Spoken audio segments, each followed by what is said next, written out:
Shabbat, Perek Bet, Mishnah Hey, second chapter, fifth Mishnah.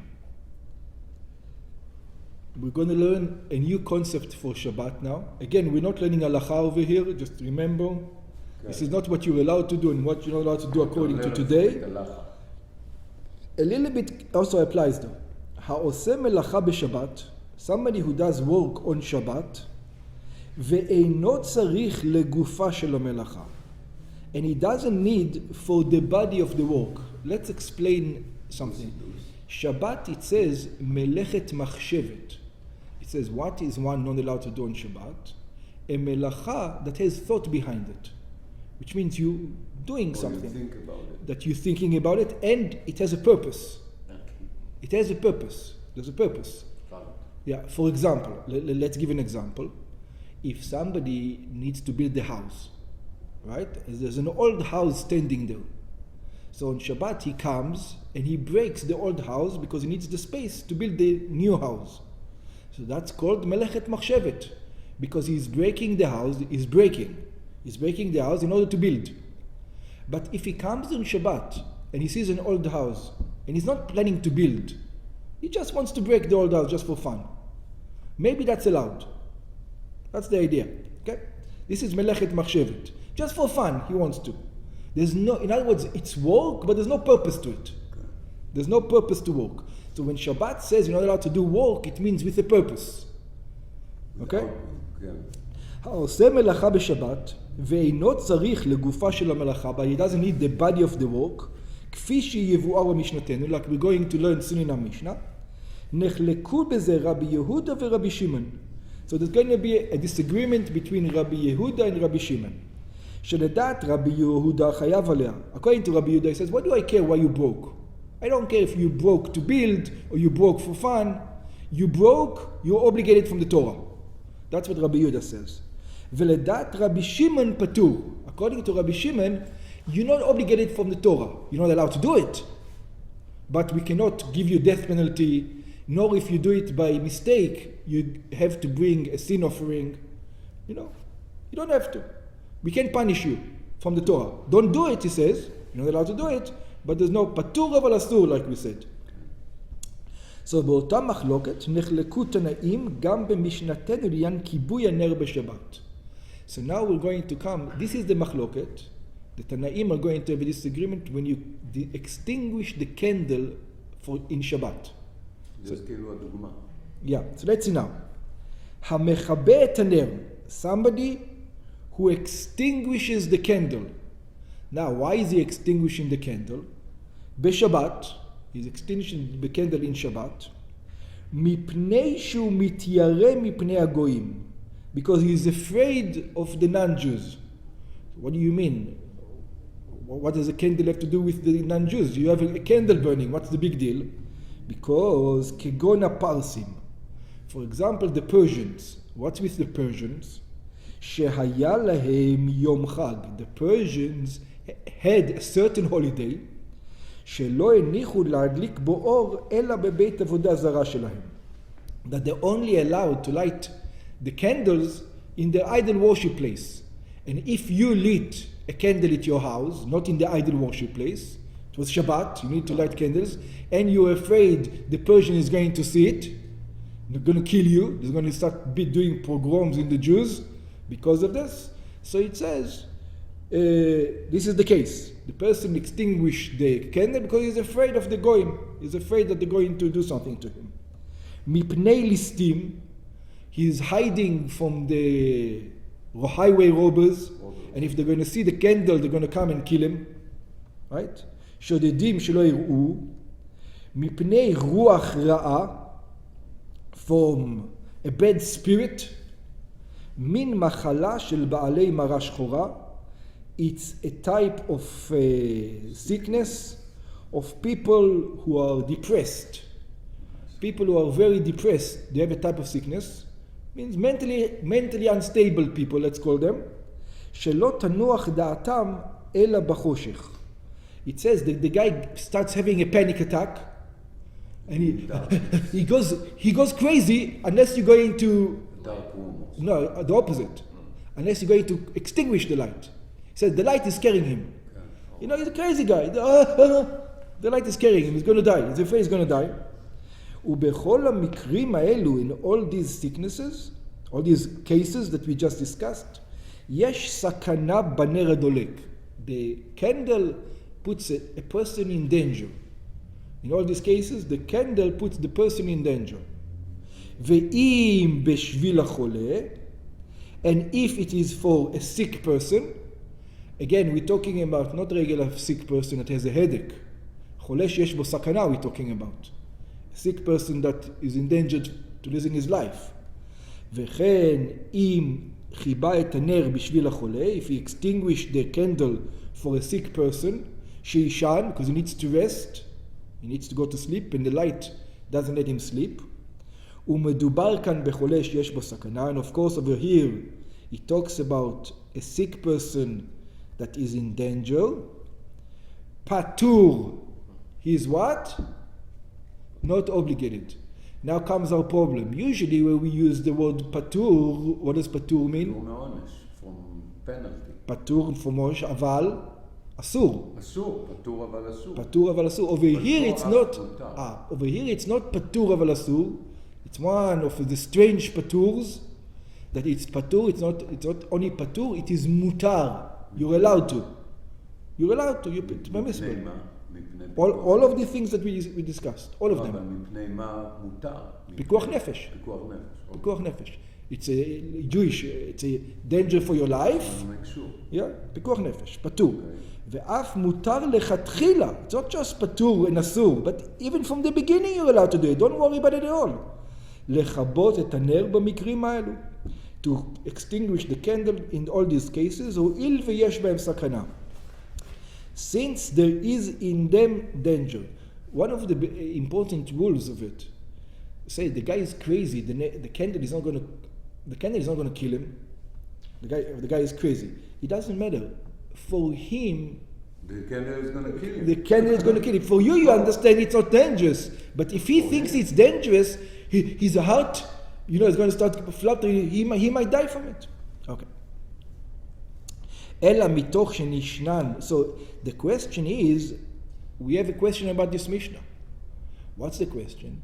The question is, it should have said what in the Mishnah, Moshe? Instead of patur, what should it said? פטור מעונש.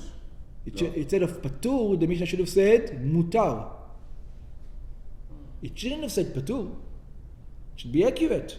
The accurate way to say it, it should have said mutar. Permitted. Yeah, it should say permitted. It shouldn't say patur means you're not allowed to. פטור מעונש. Yeah, patur means you're not allowed to. באסור, כן. Patur means you're not allowed to do it. You're not going to get punishment, but you're not allowed to do it. So it should say mutar. So why doesn't it say mutar? אלא, so it says, מתוך שנשנה להלן חייב. It says this is just because of a stylistic. It's a style thing. What's the style thing? Because we're going to read soon in the Mishnah, it's going to say the word chayav, obligated. And the obligated of obligated is patur. Patur ve'asur. So that's what it says. Nakat kanatana patur. It's just because of stylistic. It actually, you're right. It should have said mutar. Why it didn't say mutar? Because of stylistic. We're going to see soon. Comes the new concept now. What happens if he wants to extinguish the light, not because He wants to save oil. yeah. For example, sometimes, let's say, כחס על הנר, he's afraid that the container is going to break. That's right.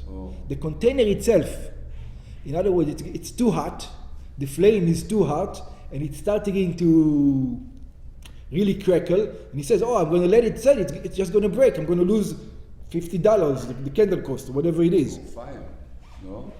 No, fire is danger. If he's afraid of fire, then it's pikuach nefesh already. It's not fire, it's just afraid of losing money. Losing money. Okay. Losing money. Okay. Yeah, because otherwise if it's fire, it might be danger. Okay. That we said we already mutar. Okay? So but if he's... money. That's right. He is afraid he's going to lose $50, that the candle is going to break. container, כחס על הנר, כשהוא חס על הנר, when he's afraid on the candle, כלומר, אם קיבה מפני שהוא חס על הנר, if he extinguishes because he is afraid the candle or the container is going to get destroyed, לפי שקלה השמן, because there's no more oil, והוא מתיירא שמא ייפקע הנר, and he's afraid maybe the container will going to be broken. Or, כחס על השמן, he says, you know what, I'm going to sleep right now, oil is expensive, oil is expensive, I don't need the light, so I'll save an hour. I'll save some oil. oil. That's right. או מפני שהוא חס על השמן, שרוצו לחסכו לשעה אחרת. He wants to save the oil for another time. Very. או כחס על הפתילה. Or he wants to save the weak. או מפני שהוא חס על הפתילה. In all these cases, what is he? חייב. He's obligated. But what do you mean obligated? We said obligated is only when מלאכה צריכה לגופה. Here, you don't need it. אבל he does, because he wants to save. לא? אז זה לא לגופה? Because יש לו מטרה מאחור, זה saving money. He's חביבי. Does he need the darkness? Does he need the darkness? Yeah. In all these cases. No. So that's not מלאכת מחשבת. If He doesn't need the darkness. he doesn't need the darkness. He's creating darkness. Does he need it? Does he want darkness in the room? No. If he wants to go there, sleep there, I don't know. Oh, so if he wants to sleep there and he extinguishes, then for sure he's chayav from the Torah. But over here he doesn't want to extinguish it. So it's not melechet machshevet. In other words, he doesn't want the darkness. He couldn't care if it's a darkness or not. There's no thought behind it. Yeah. He's caring about something else, not the work. So, according to one opinion we're going to see, might be okay. ואף על פי שזה מלאכה שלא צריך לגופה, he doesn't need the darkness itself. He doesn't care if it's dark or not dark. He wants to save the oil, he wants to save the wick, he wants to save the thing. But the money doesn't consider here. You don't consider that you had a matacha. Yeah, but the melacha has to come with the thought for that melacha. For that melacha. Not for money. But I can say he wants now the darkness to save money. That's why he wants the darkness. So he doesn't want the darkness, he wants the money. Yeah? Okay? You can't... That's מלאכת מחשבת, yeah. דוך and דוך. צריך לגופה, שהרי אינו צריך לגוף הכיבוי. He is not looking for darkness. He doesn't care if it's dark or not. ולא קיבה, אלא מפני שהוא צריך לנר או לשמן לפתילה. He wants to save either the candle, the oil, or the wick. מכל מקום חייב. Nevertheless, we're going to tell him, no. We are going to obligate it. כדעת רבי יהודה.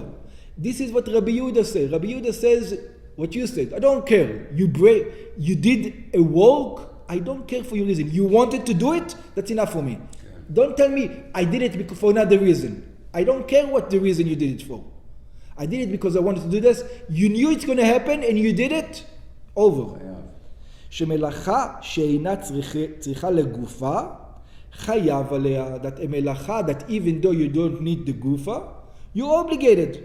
So according to one opinion, it's the same, it doesn't matter. But over here comes Rabbi Yossi. And Rabbi Yossi says, no, you need the dark. If you don't need the darkness, then you're not obligated from the Torah. ורבי יוסי פוטר מכולן. Rabbi Yossi says, in all these cases, you're not obligated from the Torah. You don't have מלאכת מחשבת. You don't have the thought. Rabbi Yossi סובר כרבי שמעון. Rabbi Yossi thinks like Rabbi Shimon, שהעושה מלאכה שאינו צריך לגופה, פטור עליה. That if you're making work that you don't need its body, you're not obligated on it. פטור, but אסור. Right? Remember that. פטור אבל אסור. פטור מעונש. Except one case. So we said there are three cases. There's the case of the container, there's the case of the oil, and there's the case of the wick. He says when it comes to the case of the wick, I'll agree. Why? חוץ מן הפתילה, except the wick, מפני שהוא עושה פחם, because he is making a coal. כלומר, which means, שאם קיבע את הנר כדי לחרוך את הפתילה, that if you extinguish the wick, not because of the oil. זה לחרוך את הפתילה, לפורר אותה? מה לעשות לה? Do you remember we said that this is something that you used to do, so it will light easily? You will light the candle and then you would extinguish it so that next time it will light easily. Oh, so he says to do that. He's doing it to extinguish in order to prepare it that next time it's going to light up. If you're doing it for that, then you're doing the melacha, he says. שתהיה נוכל להדלקה אחר כך, that it will be... יש לו meaning כבר that he means that it's going to be easy to light later. הואיל והוא מתכוון בכיבוי זה לעשותה פחם, since he means in this extinguishing to make it easy to light, he makes it into a coal that it's easy to light, שתהא מובהבת לעיר יפה, now it's going to light nicely, הרי זו מלאכה שצריכה לגופה. If that's why he's extinguish it, then it needs it for its own body. And therefore, even Rabbi Yossi is going to say, you're chayav. Because that's what your intention was, to prepare a candle. And you prepare the candle